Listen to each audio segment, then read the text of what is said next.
and they talked. Now, it wasn't so casual that people were disrespectful. There was still a level of respect, but they recognized their government as something that is approachable. So what I was picking up on was that we as a neighborhood would often wait until there was a crisis or a problem before we engaged our elected officials or our government departments. Yeah, we're chasing the fire trucks down the street. Yeah. So instead of getting out in front of problems, we're reacting once the house is already on fire. Right. Figuratively. Yes, And so that became a mantra that we preached early on to the neighborhood, was to build these relationships and not wait for your leader to come do it. Right.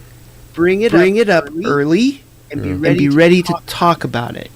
The importance of trying to build that as a muscle or as a habit was really underscored for me as we went around and met people in the neighborhood. And I will never forget being asked by a citizen of the West Side if they were allowed to go in the armory. Because sometimes when I'm downtown, I have to use the bathroom. Am I allowed to go in the armory? And I mean that absolutely broke my heart. But I think it's a really insightful frame of mind in like where people think they belong within the network of our community. That is really reflective of being a marginal member of a community. Am I allowed to go in a public building that frankly as a citizen it's yours? To go in the building where a community meeting room is. It's a community meeting room. It is where we hold our public meetings for council, and it is a public restroom. I mean like everything about this is for you to use, not like it's a dumpster. Right. I want you to go in there and peeing on the floor. But like this is yours. Of course you're allowed to be in there. And if you're hesitant to go into the building where city council and public meetings are held to even use the bathroom, how likely are you going to go into that same building and participate as a full-blown citizen in a public meeting when those people in elected positions are there in large part to hear what you have to say in that very setting? So until you build that muscle so that people feel empowered to be a part of a community, to recognize that they have rights as citizens, until you build that, I mean, of course it's going to be hard to make progress in a neighborhood where there's a high level of poverty. When for whatever reasons, I think in this community culturally we had expectations built where our leaders will take care of things for us. And waiting for the leader to come take care of it for us, like it's just a bunch of favors. Right. Instead of recognizing, like, no, it's not a favor. It's not like a buddy just coming by and like sweeping your front walk for you when it snows. Yeah. Like this. We should begin forming some of these thoughts at the level of an expectation. You should feel comfortable talking to your elected officials, not feel like you have to ask permission to use a public restroom. We need to change that mindset and that level of comfort with government, with institutions, with elected officials, with schools. That's the key. I think that's why it's hard. And until you can demonstrate that you're trustworthy, and that you're not so separate, that you're listening. And I think all those things go together. Listening, trust, willing to work, not too good to work. Right. Those things all kind of go together. And then once you've kind of touched on a handful of those things, then you've established kind of the beginning of an understanding where you can work together. We have some common ground now. Right. But if you don't have that common ground, it's going to be hard. Because they're not invested. You know, you have to get them to invest. You know, I definitely feel that. And I think without the personal investment, you get more invested when you see success, when you see that your efforts are accomplishing something, when you can see yourself in. Yeah. Like if you go back to the park at Flanders Field, I watched the podcast last time. You were talking about the fireman's pole. Oh yeah. Well, that's something you helped install. Yeah, kinda. I stood around mostly. You were there. You were present. And so I remember think it for sure. That's something you're going to remember. You know, the kids who contributed ideas for the artwork on the backboards, I think they're going to see themselves in it. So they'll protect that for that's so important. That's like a monument to them, and that's if we can continue to build little monuments like that. Then they little sacred spaces. Absolutely, and that's Flanders Field. That's what it was to me. That was like my turf. You know what I mean? Like where my most comfortable life is. You know what I mean? And that's the holy ground to me that I want to protect. And so, as an elected official, getting to know his neighborhood, what more natural place to start than where somebody is passionate, positive, and holds this place sacred? Why not honor that with our best efforts, with our attention, with our time? And then we have something together. It becomes like ours. Yeah, absolutely. Some people. I didn't know Flanders Field really until you made it real to me, and then I grew to love it. In part, two main parts. Because I fed off of your love of it, and secondly, I can see myself in it now. Right. I've helped get the piddling little $400 to put in the fireman's pole. You know, that still, it was like one of my first feelings of accomplishment as a council person, learning how CDBG funding works. Yeah. I mean, that felt good. I'm like, okay, I'm learning.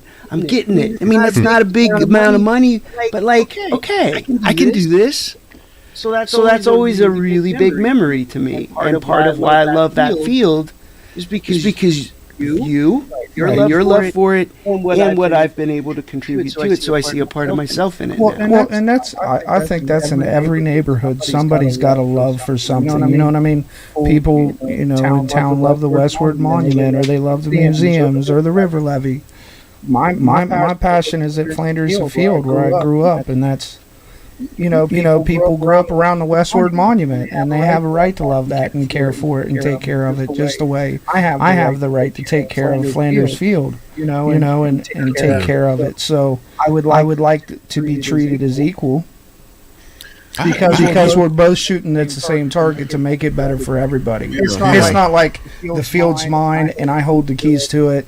And this is my playground, and I'll let you play with my ball if I want to. It ain't nothing like that. You know what I mean? It's like this is for the next generation of kids to come feel connected to it and say, I put that artwork there, and tell their kids and keep that going. And that's also where when we did the Harmer mural, as kids, that was put in the neighborhood for a reason. You know what I mean? And because it had a connection there, and getting that out again, and it possibly in Flanders Field one of these days, it's like we founded a home. Let's give it to the people that love that. So because the people that are now my age that did work on that are now growing up, living in the neighborhood.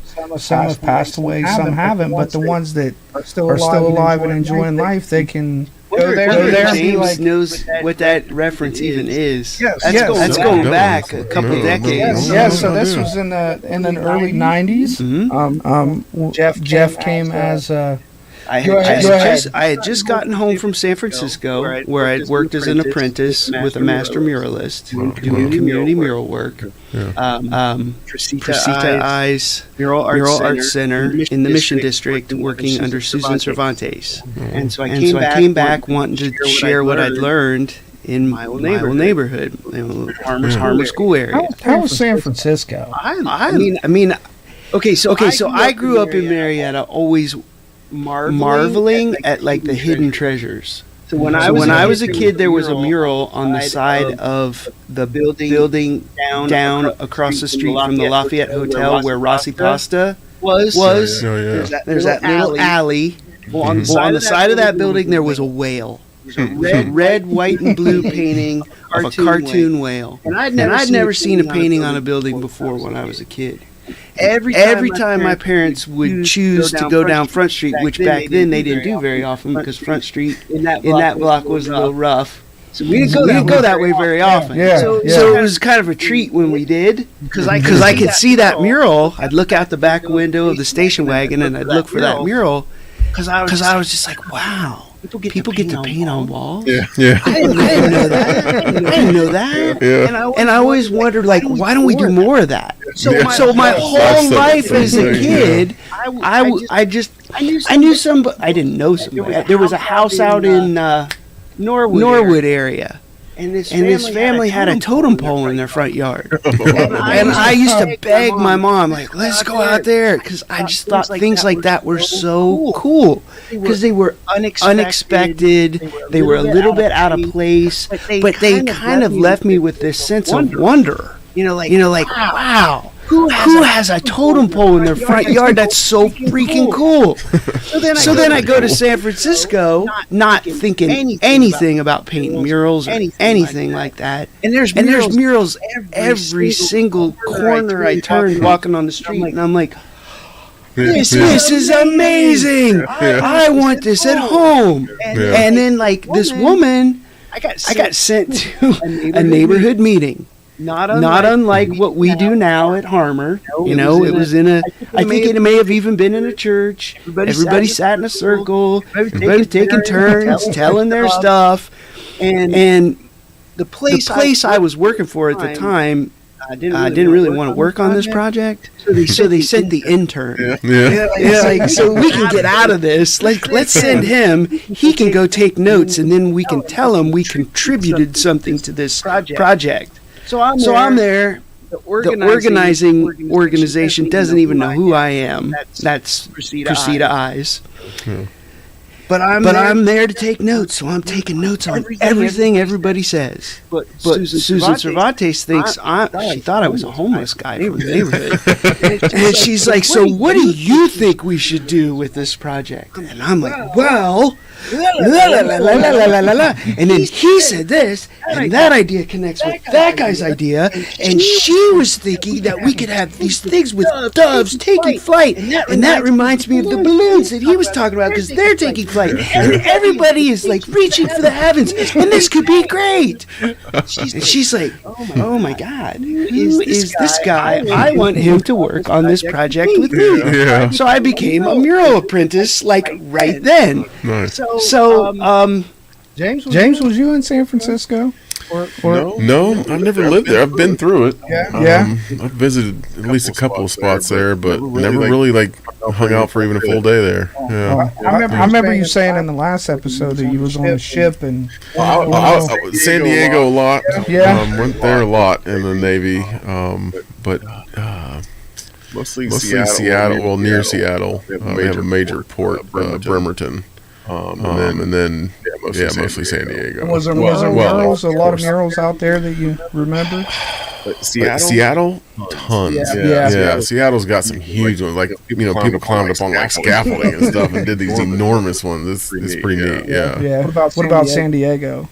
I don't remember a lot about because I was kind of in and out of port, mostly at bars and stuff like that. Living the life. I was definitely living the Navy life. So I remember a little bit of it. Mostly the beach. I did a lot of surfing when I was there because I got great surfing. It was like mostly bars and surfing. Yeah, that was kind of my life back then, I think. have a passion. Yeah, definitely.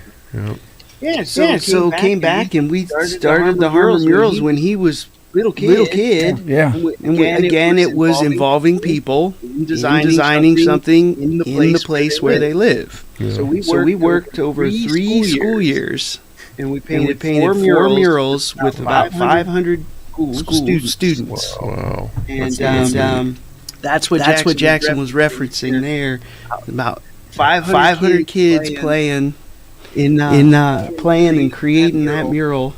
20 some.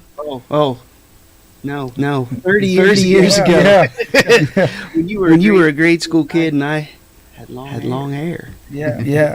I still have the book with a picture of him with his hat on and his ponytail, and it was that era. So it was the 90s, man. Yeah. You know what I mean? Yep. Things were changing rapidly. Yeah, we'll not show any pictures of my hair in the 90s. Yeah. I didn't have no hair in the 90s, and I still don't have it today. I don't know what happened. Luckily don't have any today. Because in the 90s it was awful. Yeah, I had the bowl cut, I think. The old bowl cut where it was shaved up underneath. Yeah, one of those. And I had the jeans that dragged the ground, that like my pockets almost touched the sidewalk. Yeah. I had a pager and everything. I definitely remember them days. Oh yeah. Good times. I was a little grunchier. Than pager and droopy. Yeah. I was wearing a lot of flannel. Yeah. That's funny. I went through so many different phases, but I remember like the jams, those little colorful shorts. I went through this whole phase of making those. Like I was sewing them with my sister's mom and stuff. I was like, yeah, man, I got 30 pairs of these things, and then like the vests that were like multicolored or whatever. Definitely had a few. Made a few of those. I have a sister that can sew like crazy. That's funny. Made a couple of those vests. So I used to race BMX, and in the 80s, like OP and jams, there were and Vans. That's how I first learned about Vans. Yeah, I was a big fan of Chuck Taylor's skateboarding. Yeah, big fan. And the BMX track, that was always a spot too. Even as when I was a kid, that was the spot. Like all day, every day. That was at the fairgrounds.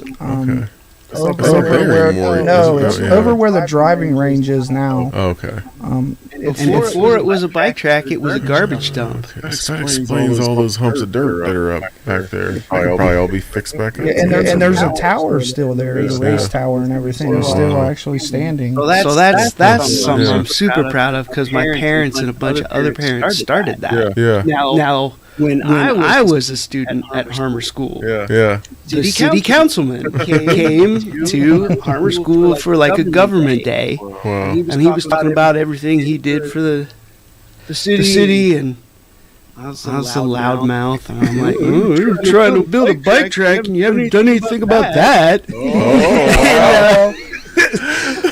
So then we ended up building a bike track, but and to his credit, he connected us with the fair board, and my parents worked with a bunch of other parents, and they built their own little nonprofit and ran that bike track until from when I was at Harmer School as a student till you were. I was in high school. It was still I can remember my granddad helping to build that tower you were talking about. I mean, even after it was done, I don't think there was very much maintenance done to it. But the kids were actually doing most of the maintenance. Yeah. I remember being out there on that. I broke my arm on that flat top. The tabletop that I broke my arm on. In the first stretch. You drop off the concrete flat platform. As soon as you hit the dirt, you come to the first flat top. I went up there and my front wheel come off the bike. I mean, totally off. My forks went in the ground and I went rolling. And I didn't cry. I tried to tough it out because all my buddies were there and I didn't want to look like a punk at the time, So my girlfriend was there, so I'm like trying to laugh it off and turn around and kind of like cry at the same time. You know what I mean? but that was the kids were even getting shovels and everything. And we was cleaning it up, and that's. Well, I can remember we would go down there, clean up that dump, haul garbage away, kids, adults working together. Did it have a name? It was called Pioneer Trails BMX. I mean the dump. Did it have a name? I don't remember the dump having a name, but it might have. I bet there's some old timers older than me that probably did remember it having a name. I always remember the horseshoe guy out front of the BMX track. He was an older gentleman, and he had a whole horseshoe pits, like five or six right by the entrance to the fair. Yeah. Yep. And I always remembered him out there, and he used to always come over and chase us around sometimes because we was cussing or stuff, and he could hear that, and he didn't want to hear that. He would start tinging his horseshoes real loud if he could hear us. Yeah. That's how we knew to be quiet. At night, because there was no lights at that time. Oh, gotcha. And he wanted us to keep it down, and he would start tinging them horseshoes. That was the signal. To keep it down. But that was good old days, man. So what? James, what else do you want to talk about? Is there anything else you want to dive into? I definitely wanted to. I know you guys have a couple things coming up. A couple of events. I wanted to. Yeah, we got a big one tomorrow. Yeah. Can I bring that up on the screen, Les? Yeah, that's the. That's going to be an awesome one. Rethink Franklin Street. Create products that inspire and improve the ability for people of all ages to walk, bike, and move safely throughout our community. That's going to be. What do you think? That's a. Well, I know that from our very first community meetings, we heard people coming from the neighborhood to tell us about the difficulties that they face with visibility, either as a pedestrian, as a driver, as a person in a wheelchair, or a person on a bike. They're all they were struggling to see and be seen when they made their way through the neighborhood, and. So we're finally, years later, I mean, like how many years ago was that? 4 that we started doing the meetings? Main Street West. And we've been working slowly and steadily up to this point and able to raise some money, in conjunction with the county health department.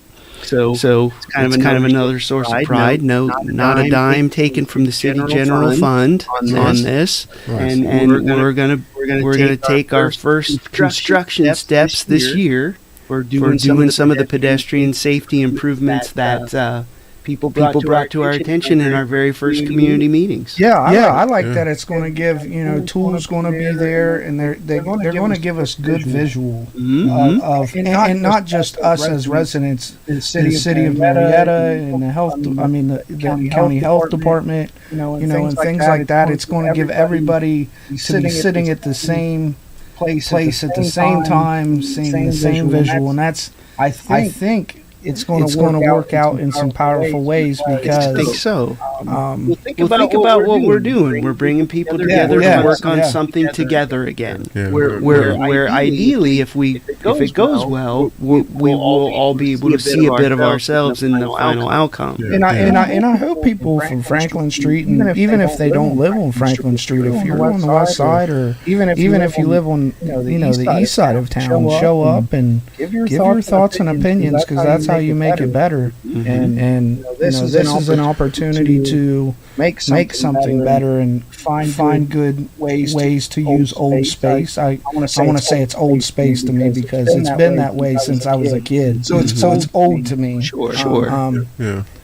But this is a good way to find out new ways to revitalize old spaces, if that makes sense. So we're just bringing something that's out of date, up to date, and this is a good chance for everybody to come and learn how to, because they can take this to Norwood or Devola or learn what's possible. Absolutely, this really lays out a lot of possibilities, and I hope that people shows up. I mean, it's for 2 hours, and I do apologize that it was on a business hour day, but this ain't the only opportunity. That's right. There's going to be many opportunities. One of many steps will be taken. Yes, this is like phase one of a lot of phases. So it's always a good step forward in the right direction. What is the 20th? That's tomorrow. That's tomorrow. Yeah. Very nice. Yeah.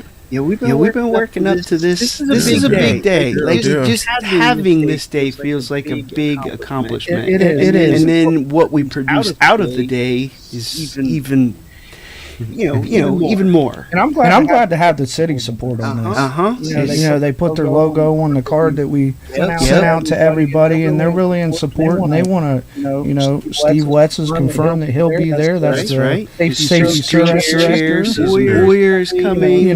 This will be a great opportunity for people to come out and just brainstorm. I think some other council people are coming as well. So I mean that's pretty darn neat. That's awesome. I love hearing that. Yeah, me too. But definitely. I don't know. I have concerns about Franklin Street as well. Just because I used to ride bikes a lot. Yeah.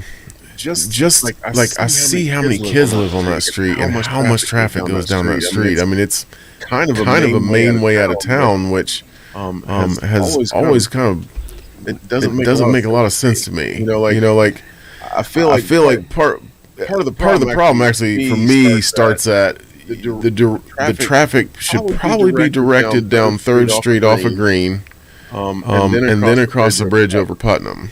It shouldn't come down Front Street where all your businesses are, like myself, and I don't want to sound selfish, but I run a massage practice. Everyone down through there runs some type of business that doesn't want a bunch of street noise. All of us are, often concerned about it. A lot of rude people, and but it's also dangerous because you have a main flow of traffic going down your biggest business street. You don't need it there. You don't need your main flow of traffic that's trying to get across the Putnam Bridge to go down the biggest area of pedestrians and people looking at things and not paying attention. In that regard, Front Street and Franklin Street are literal and figurative parallels. Yeah. And I know there's a way to fix it with very little work. It's really just a matter of number one, my thought would you take Front Street back down to one lane each way, and then nobody wants to use it anymore because it's not as easy, and that would be a real quick fix for that. But Franklin, I think. That one might be a little more difficult. Trying to maybe redirect or have some type of on ramp up onto 7 or whatever that street is before it turns into 7. I think that Virginia Street. Virginia Street, yeah. Something it is essentially a ramp. Yeah. Virginia Street is like the exit ramp off Route 7. Yeah. So it's treated as such. Absolutely. Through the middle of a residential. And a lot of times those people were just doing 60 miles an hour, and now they're coming through a residential, and that's kind of so we scary. Have radar guns through our work with the county health department, and volunteers from the neighborhood have been, collecting data, at different parts of the day. Over the course of a month. All done in September? Yep. What's the average? About 40 miles an hour, I bet?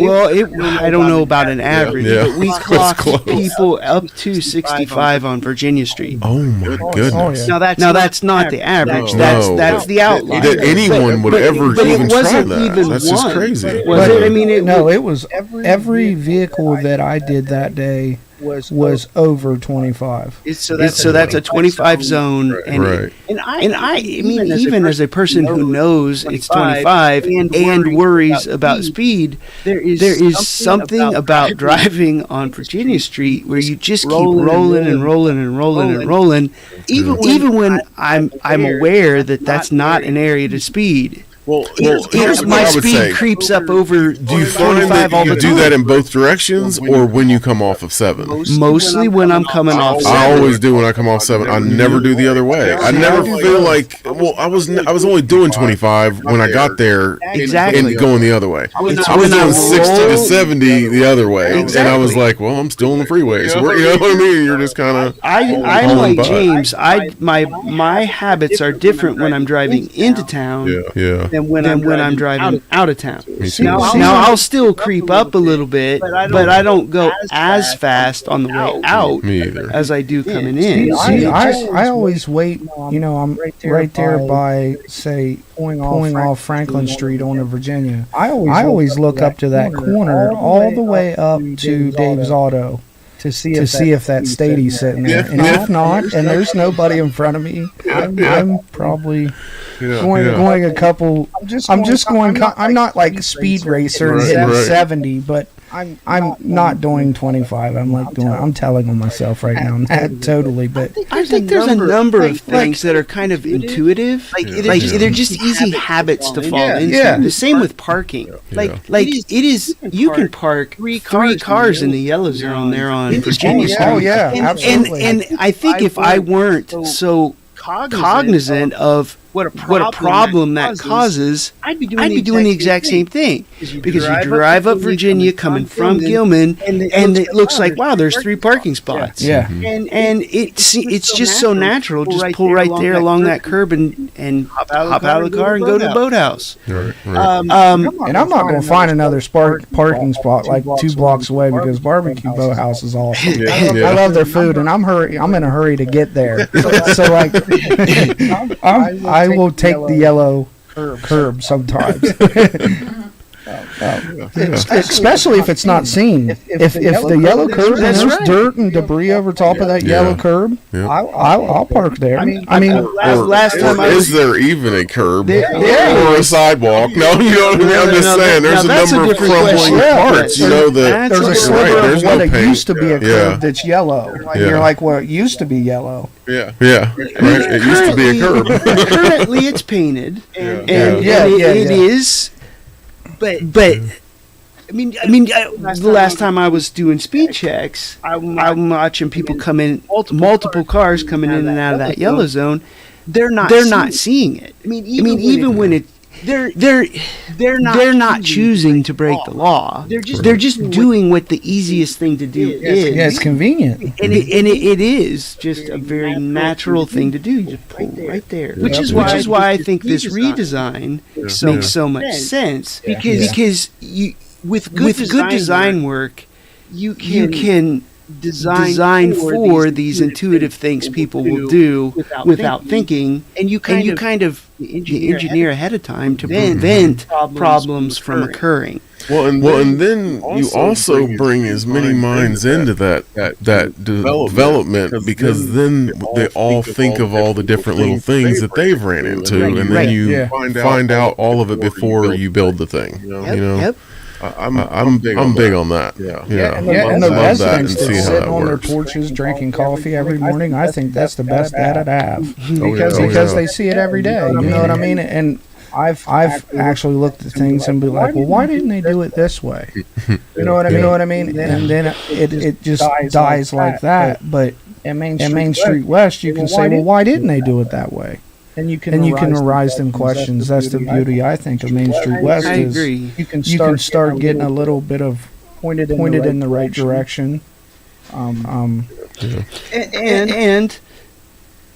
so I'll use myself as an example. Elected officials, people in different departments. Sometimes they don't know. They don't notice these details. I would never have known there was a problem with the pavilion at Flanders Field if you hadn't pointed it out to me. Yeah. If Sue Rudder hadn't pointed out things to me that I wouldn't have noticed on my own, I wouldn't have known that those were improvements to make. Right. If people on bikes, people in wheelchairs, people in cars, and people who are walking didn't point out that where you park on Virginia makes it unsafe for me to cross the street. Yeah. Mm-hmm. I wouldn't have put together the problem parking in the wrong space creates. I'm going to hurt somebody. I could hurt somebody parking here to go in and get my barbecue, but until somebody jumped me at the bike shop and said, "Hey, dumbass, why aren't you doing something about this?" I didn't know. That's the beauty of having a relationship going back and forth between city government and its citizens, because that's how you can learn. I will say this. I remember when Louis lived there in the trailer and we didn't have parking issues. I'll just point that out right now. We never had parking issues when that man lived there. I remember Louis. I worked with Louis in the street department. Let's take a break real quick. Sure. Everybody's saying there's an echo. We're going to try to work it out. Uh-oh. I'm not sure why, but we'll figure it out. Let's take a break. Maybe.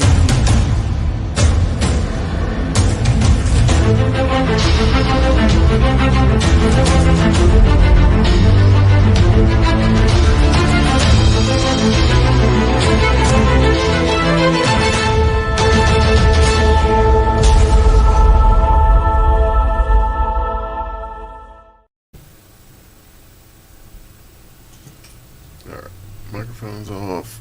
Video's off. Oh, my legs are hurting. Something that we messed with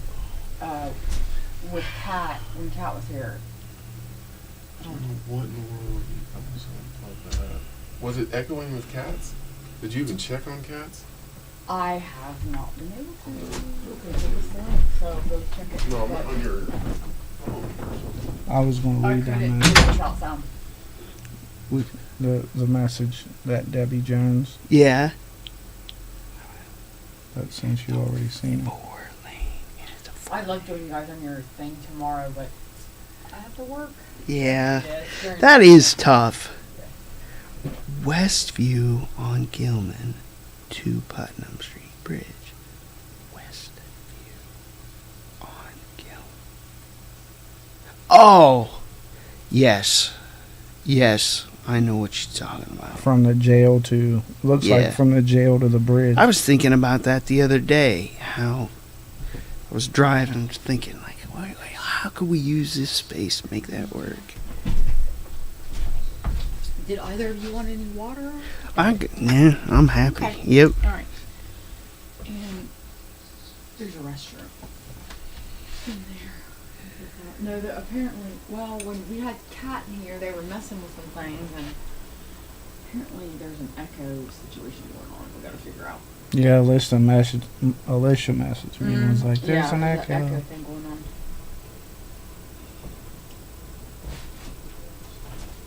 Too many cords and wires.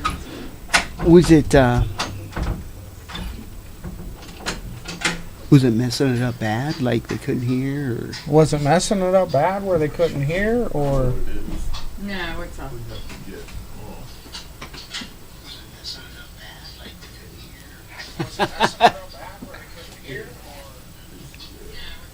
Yeah.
welcome back, everybody. I hope we didn't scare you away with all the echoing. Sorry about that. I think we have it figured out. If we don't, please leave a comment. Yeah, we did have the audio on for a minute. We got it figured out, though. Let us know if it's still echoing, please. All right. So we are going to move on and talk about. Get the right camera view here. We're going to talk about this next event that you guys have. So I love the other event. That definitely needs to happen. Oh man, and please, everybody, even if you don't live on the west side, if you've ever driven through the west side, please go help with that and give your input. I'm sure you've noticed something that could help. So yeah, every insight helps. Yeah. And again, that was tomorrow, 10 to noon. 10 to noon. 10 to noon. Gilman United Methodist Church. Yep. Right.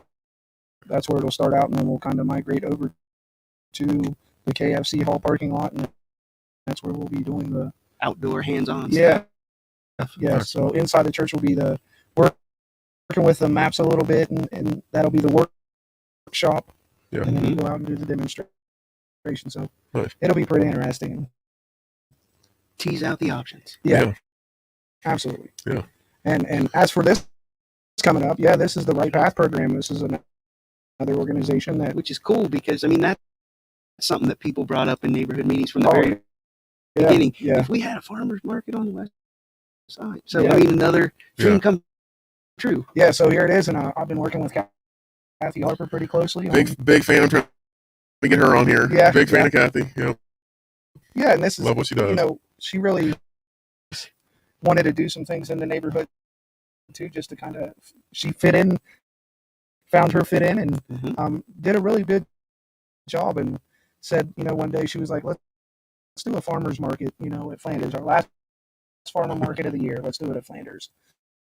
Yeah. So it's always a really fun experience. I mean, there's truckloads of vegetables and fruits and all kinds of goodies. And from what I'm seeing now, it's thank you Little Caesars Pizza for now they're going to be giving out free pizza while you're getting free fruits and vegetables and things. So thanks to the Marietta Welfare League and the Marietta Community Foundation, and thanks to Matthew Harper in memory of his brother Jason for doing this, and thank you to the Marietta Tigers team who'll be in attendance helping distribute fresh produce. I just sounded like a total radio broadcaster. So will this work like that one that we volunteered at in the past, where like people come up, we put a bag of the produce together and take it out to them? Is that the way this is set up? Yeah, so we're going to do it at Flanders this year because you can drive around the entire park, and that way we're off a main busy intersection. Yeah, because we did it at the West Muskegon Park on Gilman, and people was out kind of close to the road and things, and this is where it should work out well. Absolutely, I think, and it'll bring the neighbors out too to start getting them engaged a little more in what things are going on in Flanders Field, and getting them to know this location. Getting them to know who the Right Path is, and Main Street West, and many who Kathy Harper is, and even people who just not met you, man. Right. And it's just to promote healthy, youthful activities and youthful environments. Yeah. So thank you to everybody that took place in this. I forgot the behavioral health board was a part of that too. Yeah. That's neat. Yeah. It is neat. It took a lot of collaboration with different, departments and everything, but I think, she hits a home run every time. So, and the kids and everything, if they're not eating the green beans, they're going to be eating pizzas. So. Everybody's covered. Yeah. And you'll just pull up, and they'll have probably, one of the Marietta football students bring you up a bag or something like that. Maybe have a little checklist or something. Yeah, I think. Like we did there at Gilman. Maybe what you want. Some people don't always like corn or green beans or whatever. So it's going to be an awesome event. And that's this Saturday. Pretty amazing to me. Yeah, this Saturday. That happens very often. Yeah. And more will be coming. That's the thing is people getting engaged in these organizations, and then bringing it back to the community. Bringing that organization back to the community and being like, hey, we've got good spots too. Yeah. And Kathy was open ears, and she was like, we got the rebound program going on, we've got the right path program going on, we got the sluggers going on, all that positive energy in the park, and we just need to keep it going. You know what I mean? Keep that heartbeat going in that park. Yeah, I agree. It's been fun to watch. And this is for all ages. That's not just for youth. I mean, it's for the entire community to come take a part in this. And you don't have to just drive up and get your food and leave. Like, you can literally hang out at the park. I'll have some basketballs and everything. We'll play some ball and everything and just have a good time with it. That's this Saturday at 9 a.m. Yep.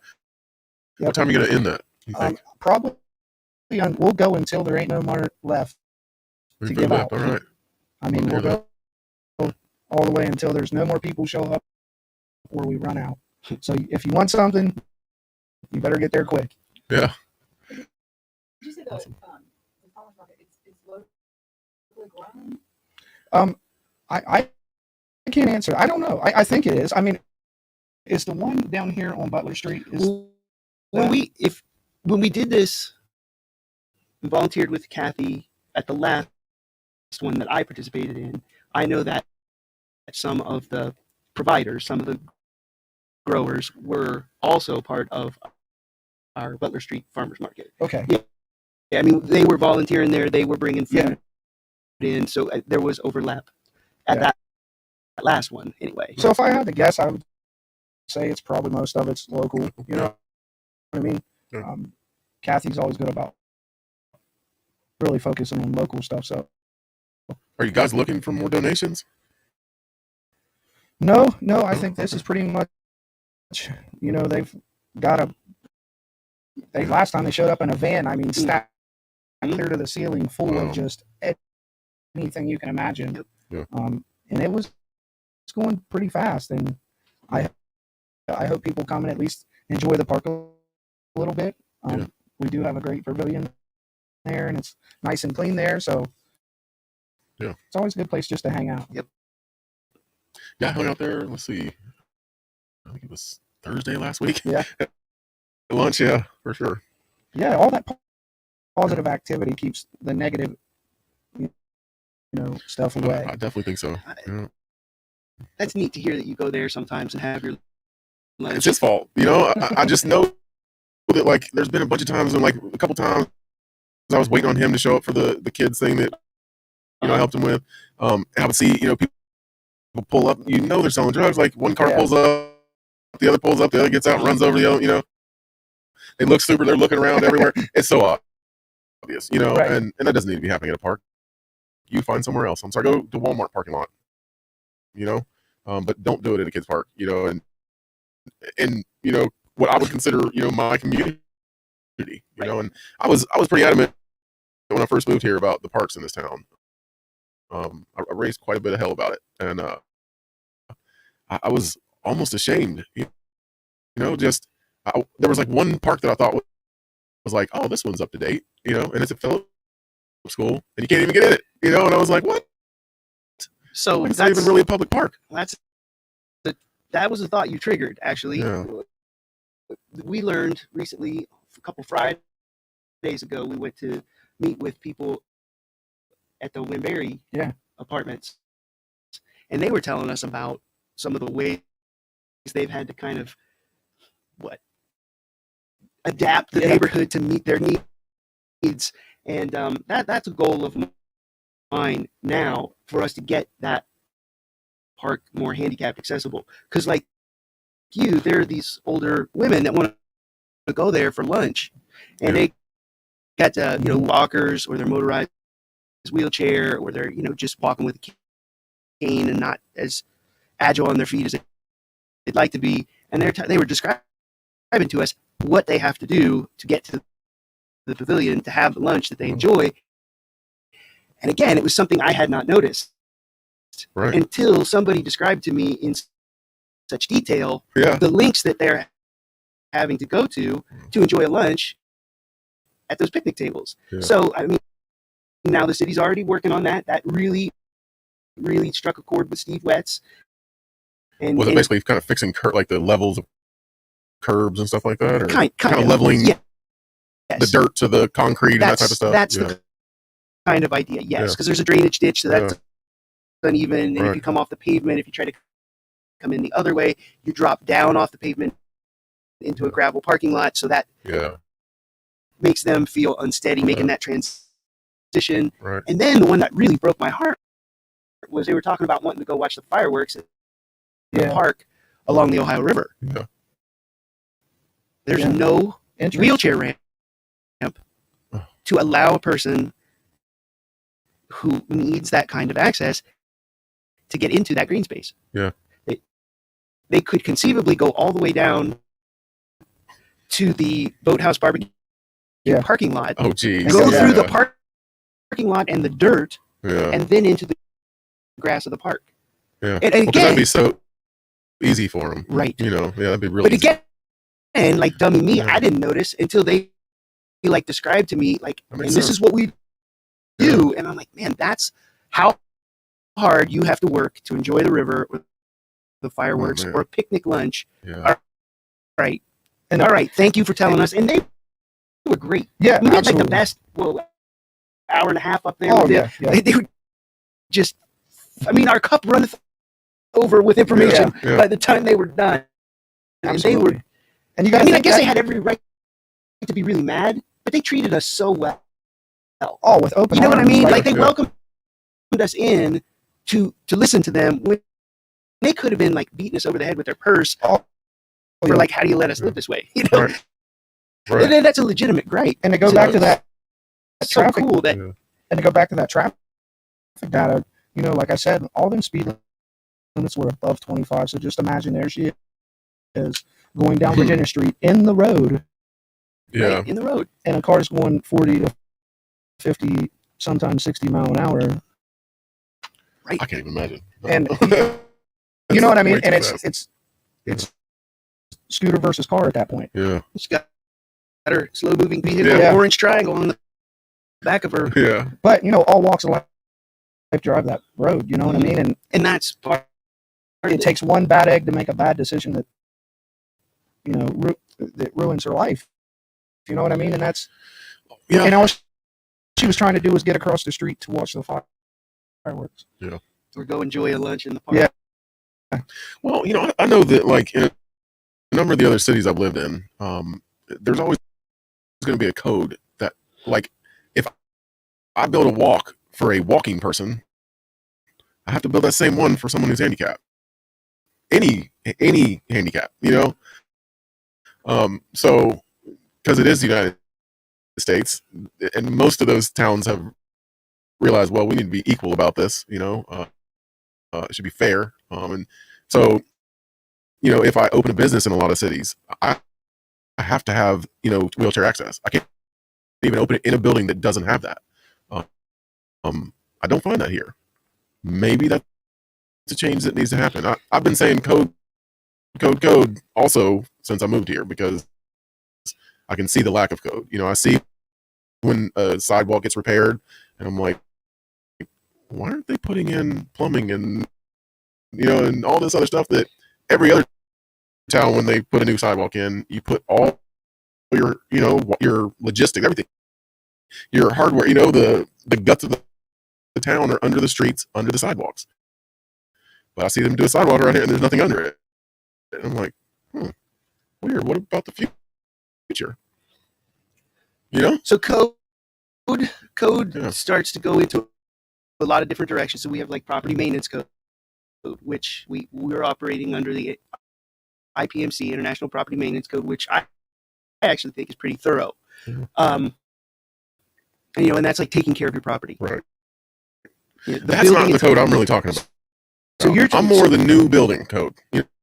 Like you're going to build a new, starting from scratch. You're going to build this. You know what I mean? I see like the bigger businesses, when they build something, they tend to be closer to what I'm used to seeing as code. Okay. I don't see homeowners being forced to do it a lot. And I don't even see businesses necessarily being forced, depending on where they are. Really. You're thinking new construction. New construction, definitely. Okay. It's like if you tear out a sidewalk, you know what I mean, and that is a perfect opportunity to put in. Everything should be under there. When you have all your power up overhead and you have trees falling everywhere, that's constant maintenance. If you put the conduit in to get your power in later, you put the pipes in to connect everything later. That's what most of the towns are doing that I've been in. They're thinking ahead. And because down the road you're gonna have to have it under the ground. Absolutely, yeah. Well, that curbage, drainage, actually having to deal with, okay, the water's going to be rushing off this hill because we just bulldozed it. We changed the topographic nature of this hill. We need to do something about that. And we have to plan for that because we changed it. You know what I mean? And we're the ones building here, so we're responsible for where this water goes. So I'm not going to speak out of turn on new construction because that's like not in my wheelhouse. Yeah. So I don't want to comment on stuff that I don't know about. So I don't know exactly what you're seeing, and I don't want to talk about the Southeast Ohio Building Department and what they do or don't do with new construction. Right. Because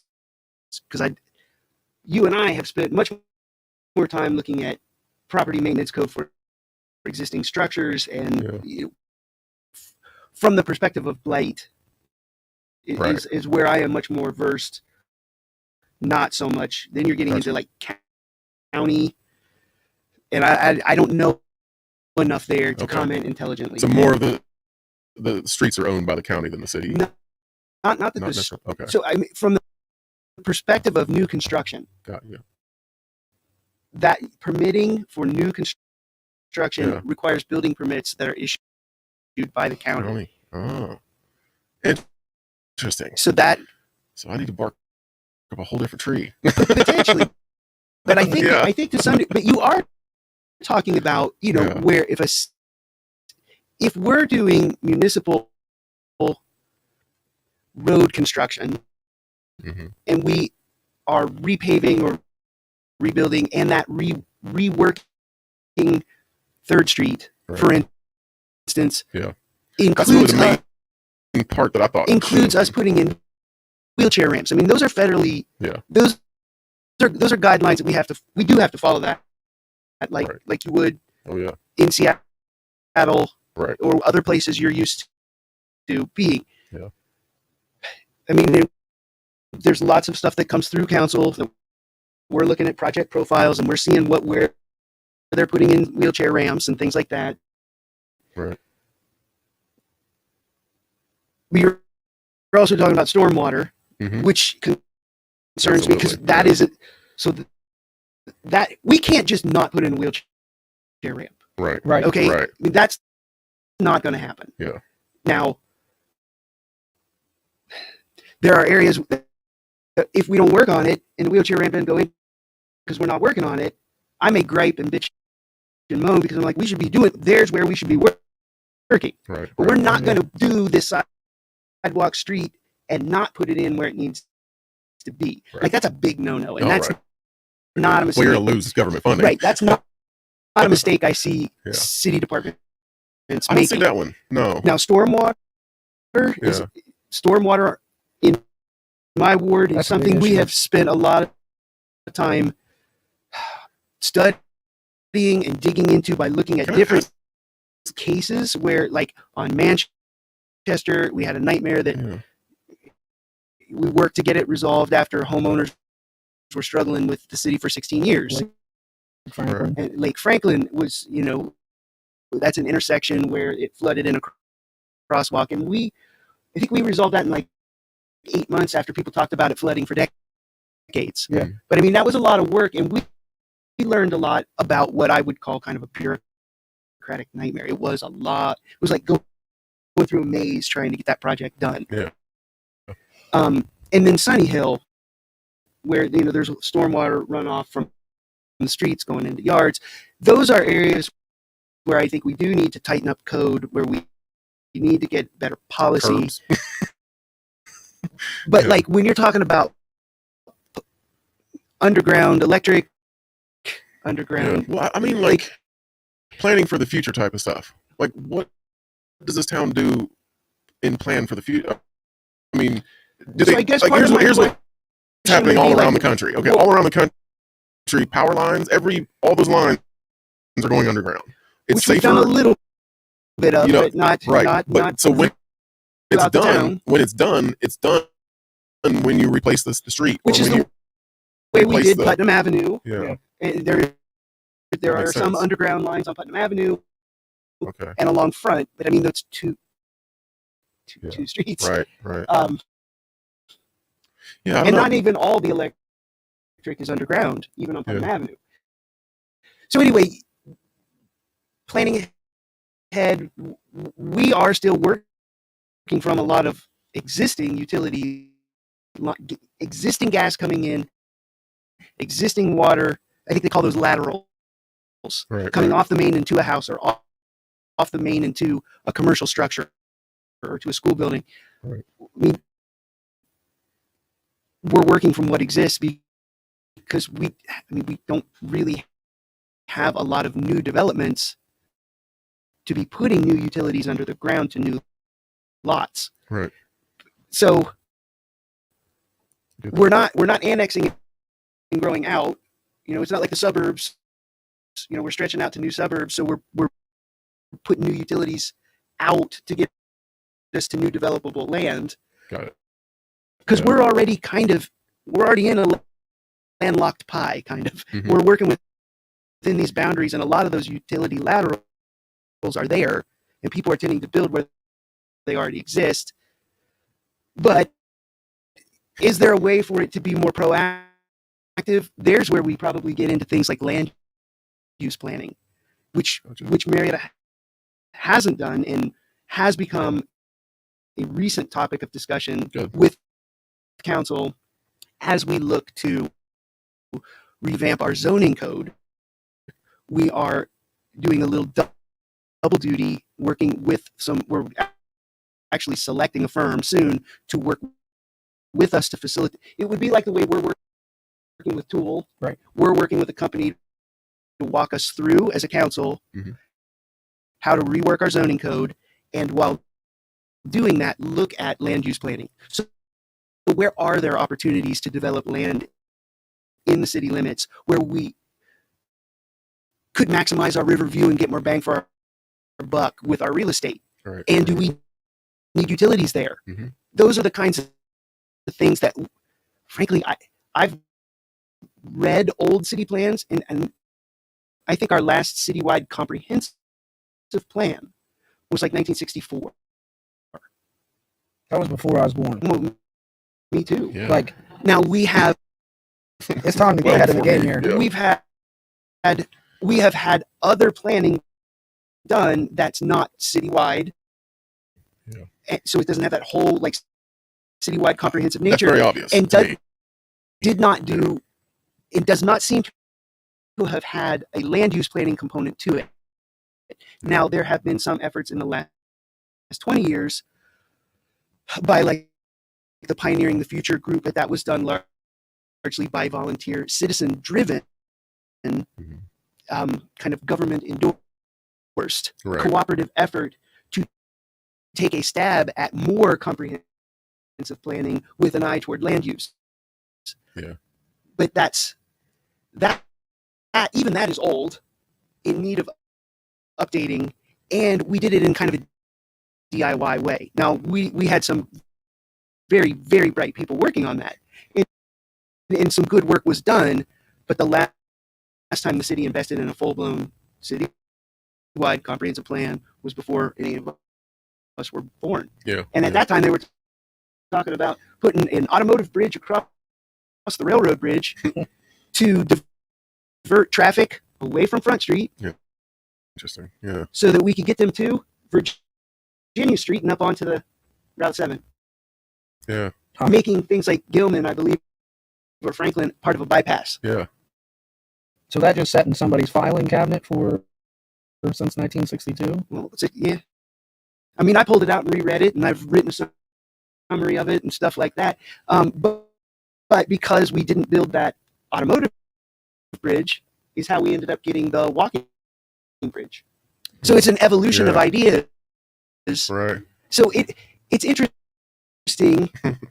I would not chalk up past planning to being a failure, or we paid for something that just sits on a shelf. Mm-hmm. It's like some of the best things that the underground power lines that are on Front Street are the result of a plan that began to develop in the mid to late 80s. Okay. And the work began in the 90s and into the 2000s. So, I mean, it's slower than we would like, but one thing that I find encouraging, and I'm always trying to look for a silver lining, is when we commit to putting things down on paper and we study an issue, we tend to act on the results. Yeah. So, I mean, that's actually encouraging. A lot of the things that we think are positives in town, we liked having a walking bridge. Right. That is a result of making a plan. Yeah. We had a Harmer Bridge Company because the plan said you need to form a nonprofit to be the custodians and the stewards of a walking bridge. Yeah. That's where that came from. You should put your power lines below ground on Front Street, reduce blight and crime on Front Street, and make it a more attractive shopping area. Yeah. So it's fundamentally changed in character from my childhood when my parents didn't want to take their kids down on Front Street. Yeah. Because it was a little rougher. I bet. It was a little rougher back then. You didn't have Rossi Pasta on Front Street. Yeah. And you didn't have a cook shop on Front Street back in the day. So there are a lot of successes that come from us studying a situation like we're going to do tomorrow and like we have been doing with Franklin Corridor, and then putting the findings down on paper and choosing a direction to go. And there's a really, I mean, we've experienced that as a neighborhood. Yeah. We write it down. We do a SWOT analysis, strengths, weaknesses, challenge, whatever the SWOT is, and we write it down. We start making goals, and we pursue them much more steadfastly when we write them down after we studied them and we really internalize what we've learned. Right. I mean, in a way, it seems like a perfunctory detail to go through, but if you treat it right, it's really a good learning experience. Yeah. Studying the old past plans, man, I could geek out on a whole podcast just talking about the old past plans because those were fun to read. I bet. And I'll say, not to jump tracks here, but Geoff will talk all night. I want to touch on the base of blight and code and things like that. Okay. This is definitely a time to talk about this a little bit. And I can finally say what I've been wanting to say for probably 5 years now. is if folks in departments isn't going to do their job, why keep them? Because they become a liability to the city more than an employee. So are you asking? Yeah, I'm not meaning to put you on the spot, but it just seems to me that you can only kick a dog so many times before it bites you. Yeah. But we're not kicking a dog, we're kicking a dead horse. And so what's the horse? What's the horse we're kicking?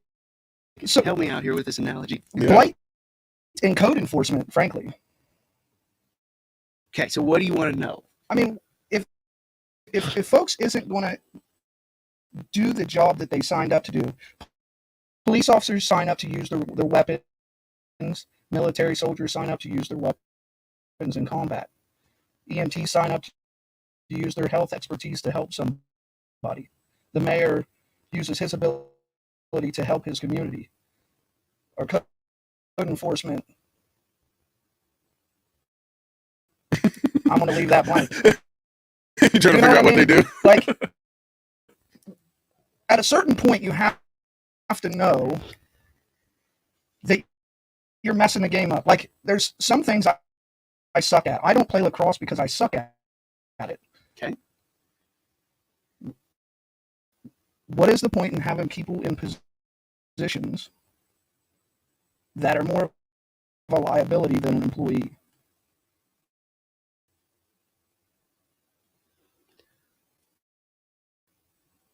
What is the point of having people who are more of a liability than an asset? Right. You would think you would want like good people on your ball team. On your basketball team, you would want pretty good people. But if you have a bad egg in there, it's going to probably it's just like mold. You know what I mean? If you had some mold, a spore of mold growing, and you set an orange or an apple around that mold, it goes onto the orange or apple. So I'm just saying some parts are moldy. So, all right, you were talking in the beginning and listing off a lot of different first responders. Okay, you're talking about police and fire and EMT. Yeah, they all have a role and they sign up for that role. You know what I mean? They took an oath. They put their hand on the Bible and said, yes, I'll do that. Right. You did it. You took an oath. Right. So when I'm a volunteer coach, we have in the state of Ohio a mandated reporting law. So if I'm coaching basketball with you and I learn that this kid is being abused, mm-hmm. I have a legal bound duty to act on that, even as a volunteer. Right, absolutely. So like a first responder, I have a duty to act if I see something that can cause harm, right, or further harm. Right. So one thing in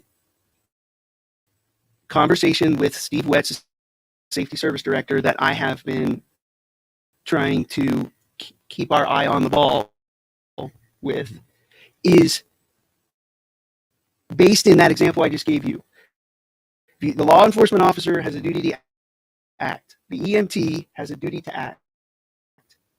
Even as a volunteer coaching Little League basketball, right, I have a duty to act. I am suggesting that in some of our enforcement positions in the city, we should be expecting that same standard, a duty to act if you see something wrong. Mm-hmm. And that at first was a little bit of a hard concept for people to wrap their brain around. They're like, well, why would we do that?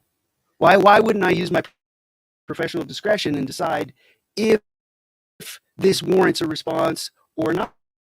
Maybe this isn't a big deal and this is one I should let go. Or I've heard sometimes people say, well, that's not, it's on the street and it is it is a problem related to a parked car, but it's not like a parking ticket problem. So there was nothing to do. So then I started talking to Steve Wetz about this. I'm like, okay, no, it's maybe not his job to write a parking ticket, mm-hmm. because we're talking about a trailer that could tip over mm-hmm. on a kid on a bike on a sidewalk, because the trailer that is parked on a city street is a broken trailer ready to tip over with a bunch of pallets improperly loaded on it, stacked 10 feet tall. Okay, no, it's not your job to write the ticket. Right. However, you saw a problem. The problem occurred to you. Report that problem to your boss, the safety service director, so that he can dispatch the proper person to respond to a dangerous structure parked in the city right of way. You're right that you have assessed this problem, that it is not a parking problem. Right. It is a dangerous structure that is parked on the street. Mm-hmm. So no, that's not your job, but get it to the person who needs to act on it. Right. And I have been asking, by laying out that scenario, mm-hmm. that's the kind of more proactive expectation I think we need to have of our enforcement departments. So and this is not me giving you a bullshit out answer. I'm not talking around it. Yeah. I'm talking about changing the mindset and having policies in place. Yeah. Where you as the boss expect this of your employees, and your employees know that it is expected of them, that if it's not on the ticket, on your ticket book, to write a ticket for that, right. but you know it's a problem, right. Bring it back to command so that they can command and dispatch what does need to be dispatched. Right. And that is, I am pleased to say, becoming, that is a cultural norm within the city that is beginning to change. So the communication is a lot better. The communication is definitely getting better. Good. And people were legitimately asking me, like, what do I do? Right. So like you and I encountered that with law enforcement. When we were going to like homeless areas, they would say, Jackson, Jeff, what do you want me to do? I don't want him to freeze to death either. Right. But I honestly don't know my role in this setting. Right. Well, that's in some cases, that's also true for our other enforcement officials. They know that they don't have a parking ticket to write for that. Right. They're aware that it's a problem. So it becomes a matter of learning what to do instead. And we're beginning to do that. And I am very pleased that we have a safety service director who, like we talk about with Main Street West, being open to having people tell you what you don't know, what you're ignorant of. Yeah. He is a man that's very much dedicated to learning what he doesn't already know. And he usually tries to provide a solution. It's not just a no. And so that is coming, but we're changing a culture that's been around and habits that have been formed for a very long time. So on one hand, I share your frustration. I mean, I've been in Steve Wetz's office yelling before. You're like, why am I legally held responsible to report abuse as a volunteer and we don't do anything? I'm paying tax dollars for somebody's salary and they don't have to do anything? Are you kidding me? Yeah. Like I'm turning red and blowing steam out of my ears. Believe me, I get frustrated too. But they're not like, Jeff, you're full of shit. Get out of my office. Yeah. So people sometimes don't know what they don't know until somebody points it out to them so that we can learn. We didn't know we needed to have wheelchair ramps until enough people, there was a critical mass of people who were living a troubled life, a lesser life than if we have wheelchair ramps. As a culture, as a country, we had to learn that first. And to point something out. So, I mean, I missed that. I'll say even I missed that wheelchair ramps and everything. Yeah. That is something that never came to my mind. Even being there all my life at Flanders Field, that never came to mind because when I was a child, wheelchairs there wasn't so many people in wheelchairs. Yeah. That's true. There wasn't so prevalent. So it wasn't really looked at a lot. You heard of handicapped. I would say that you didn't see people in wheelchairs out as much because they couldn't get around. That's what the true, probably more official truth is. Yeah. And they just couldn't get around. So you saw them, being helped by their loved ones, or that's the only time they went out. They had a less active, less mobile life.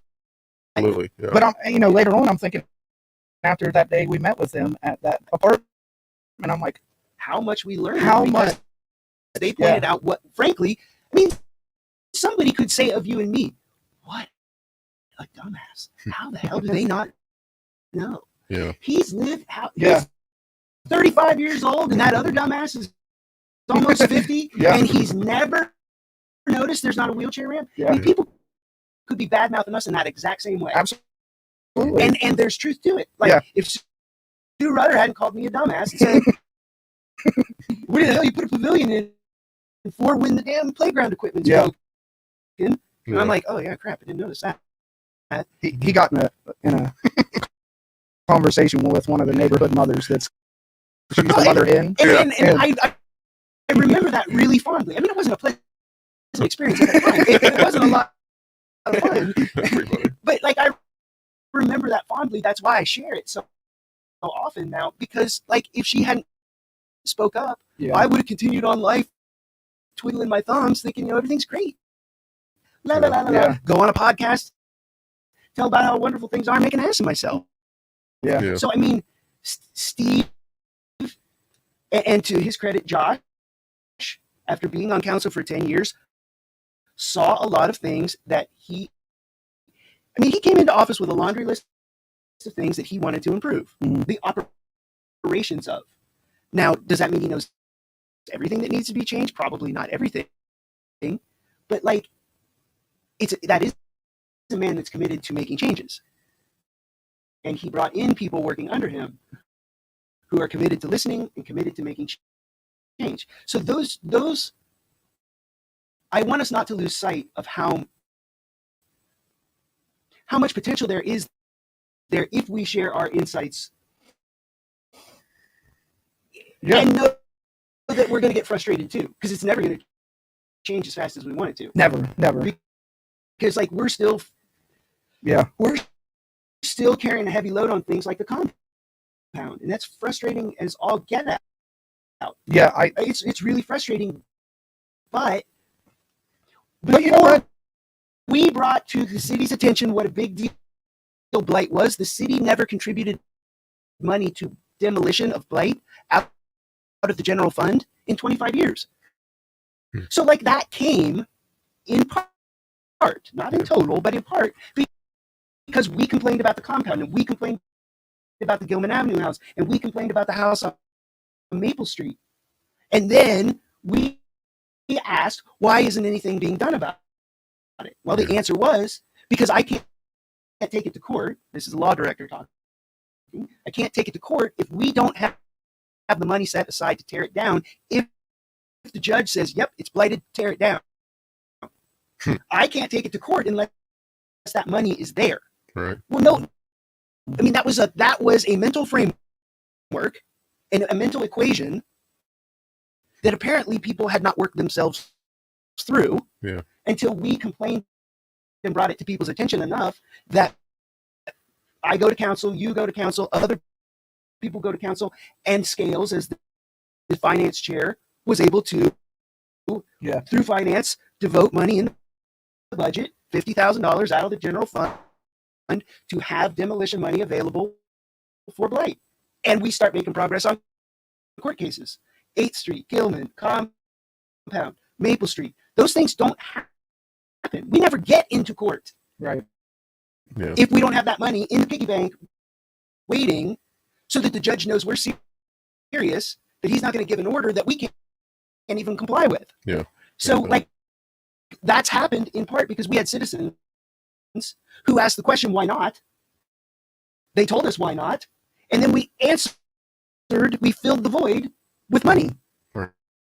And that's something that hadn't been done in multiple decades until we brought it up. So teamwork. Yes, and communicating back and forth before it's an emergency. Right. Now, I mean, compound, so sometimes we think that's already a house on fire. Yeah, that's. I mean, but the more proactive we can be, for one thing, the less we're at each other's throats.